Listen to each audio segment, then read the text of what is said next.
Sure, they're like.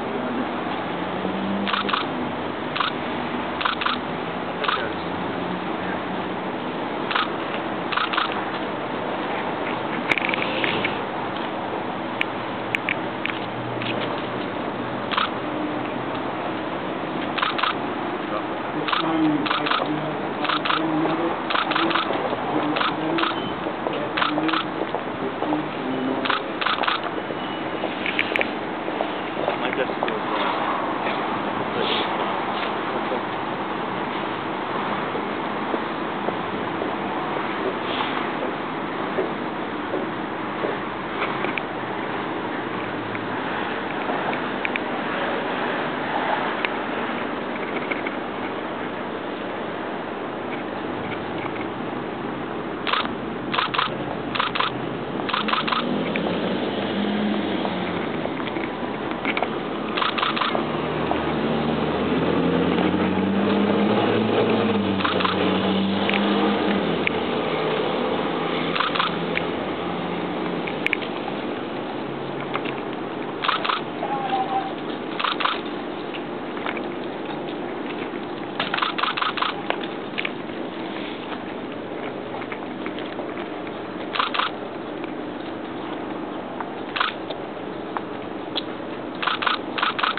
Thank you. It's certainly an honor to join with you, Fraternal Order of Police, Commissioner of Nassau County Police Department, Thomas Dale, my colleagues in government, Legislator Rose Walker, Councilman Anthony McEnroe, and our District Court judges, O'Donnell, Garcia, and LaRoche. Today we honor the memory of our fallen officers. We recall the words engraved on the National Law Enforcement Memorial in Washington, D.C. Quote, "It was not how these officers died that made them heroes, it is how they lived." Close to our heart in Nassau County, we remember how Mike Califano, Jeffrey Brightcroft, and John Capano lived, full of enthusiasm for their families, for their friends, and for their fellow officers. They believed good should prevail over evil, and they worked hard to make it so. These were the men you wanted as your neighbors, your friends, and most importantly, your police officers. For their commitment to the people of Nassau County and the state of New York, they gave their lives. For their bravery, Nassau County police officers Mike Califano and Jeffrey Brightcroft were awarded the department's highest honor, the Purple Heart. It was just one of dozens of medals they earned, and one more example of why they were such a tremendous asset to the people of Nassau County. So it is fitting that we pause here today to honor their memory by recording their legacy on the wall of remembrance here at Police Plaza. One may ask, where do we get police officers like those we honor here today? We should thank God for them. The same God who tests our faith is also responsible for putting men and women police officers among us. The police department and our county were blessed every day when these officers were with us. Their example of commitment, compassion, and bravery will never be forgotten. May God bless our fallen officers, their families, and may God keep our police officers safe. Thank you, and God bless America.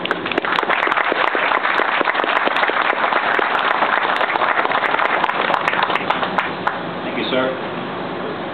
Ladies and gentlemen, Anthony McEnroe, Councilman, Town Voice Debate.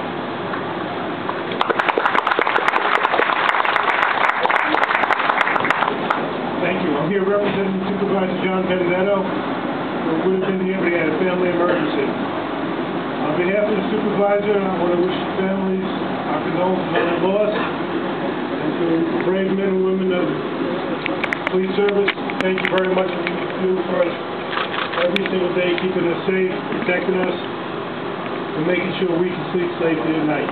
Thank you very much, folks. God bless America.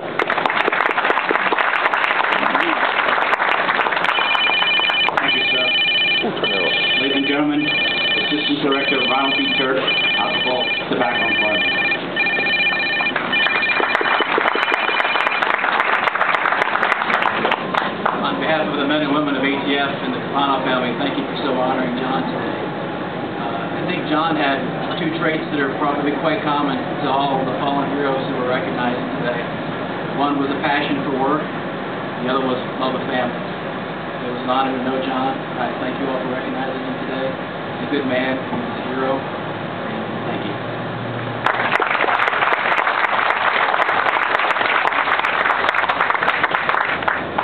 Thank you, sir. Ladies and gentlemen, Captain P.S. Gallagher, New York State Police.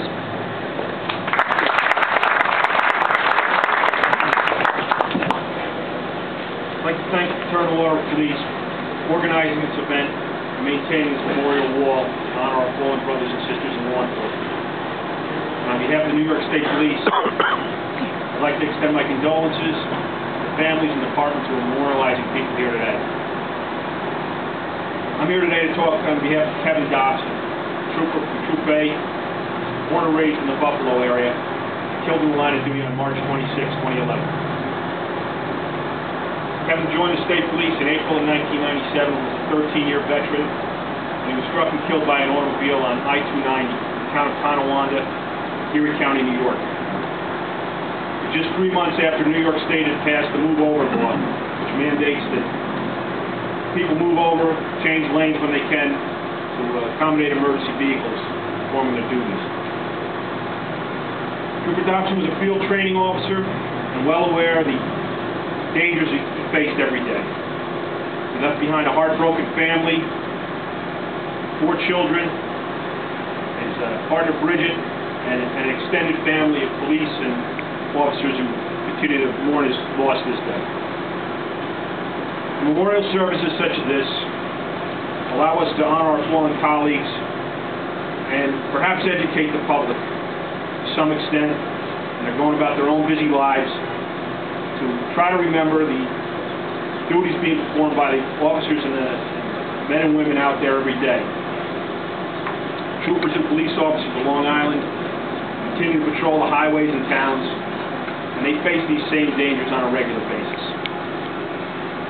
They don't lessen, and hopefully constant education, constant vigilance, and strengthened partnerships between law enforcement agencies, we might be able to move forward in such a way that we put less names on this wall next spring. Thank you.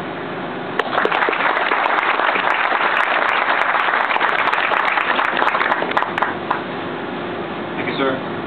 Ladies and gentlemen, Chief Gerald Nelson, New York City Police Department.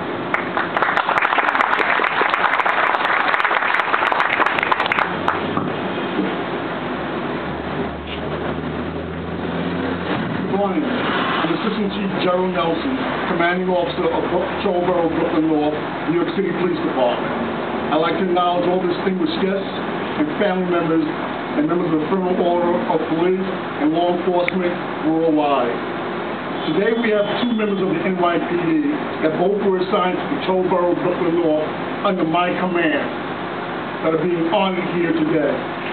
First, we're honoring Police Officer Alan Schauberger from the 8th Ward Precinct for his devotion and dedication and selfless service to his family, the city of New York, and his country. Before joining the NYPD, Alan proudly served the United States Navy, which is a tradition in his family. Alan entered the NYPD in 2001, and while in the academy was assigned to security detail in Lower Manhattan during the terror attacks of 9/11.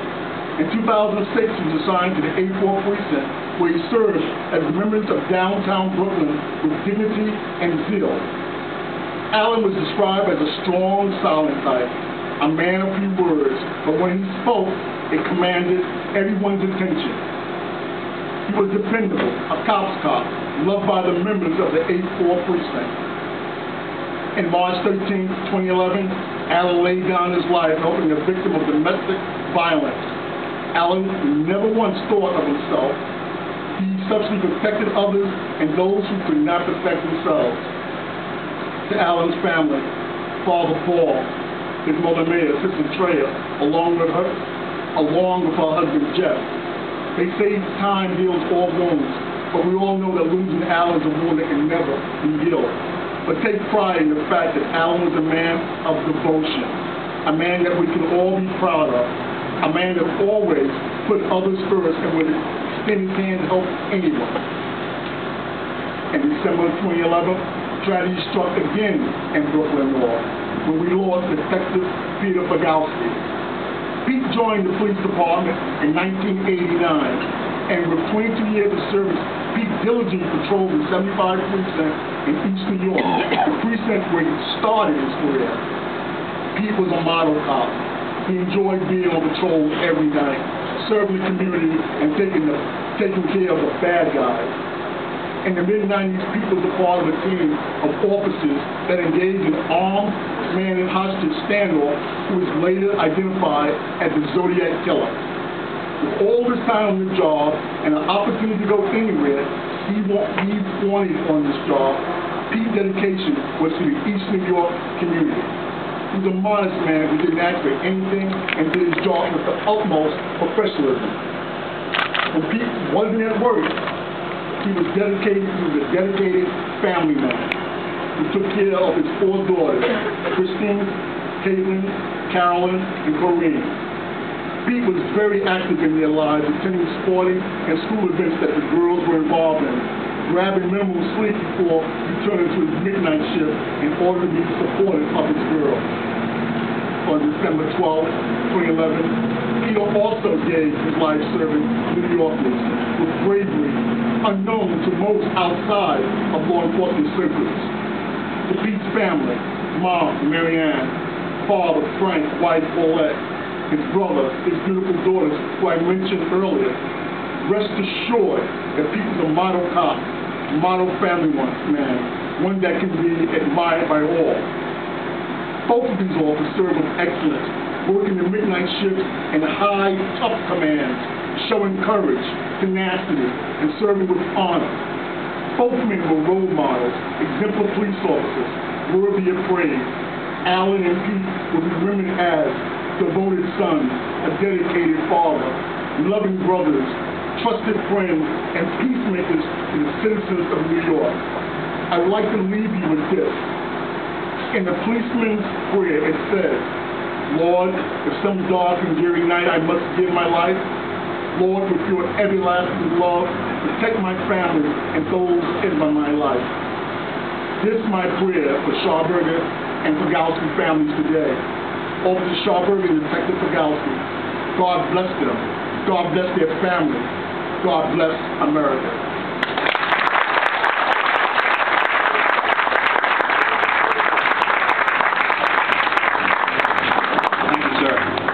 Ladies and gentlemen, Vice President Pete Patterson, Nassau County Police Benevolent Association.